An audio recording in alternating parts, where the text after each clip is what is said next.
ИП ОКЭД 47910, яғни Каспий, Озон, Wildberries онлайн магазинмен айналысады. ИП адресі Алматы қаласы Бостандық Іске районында тұр. Кассовый аппараттың адресі Шымкент қаласы Тұран районында тұр. По факту бизнестің өзі Шымкентте. Негізі бизнес кәсіп Шымкентте тұр. Шымкентте орналасқан. Бірақ клиент шатасып ИП-ның адресін өзі Алматы қаласында тұрады, сондықтан ИП-ның адресін Алматы қаласына жазып жіберген.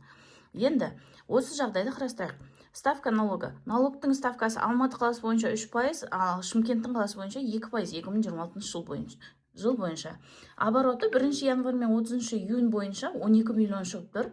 Упрощен режим.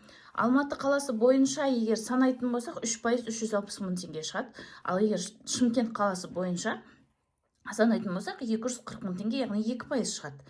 Кассовый аппараттың адресі Шымкентте болғандықтан, ИП-ның өзі Шымкентте болғандықтан, ол 2% налог төлейді 240 мыңды. Бірақ көп клиенттер осы жерден шатасады да, заң бойынша ИП қай жерде тұр, кассовый аппаратта сол жерде тұру шарт.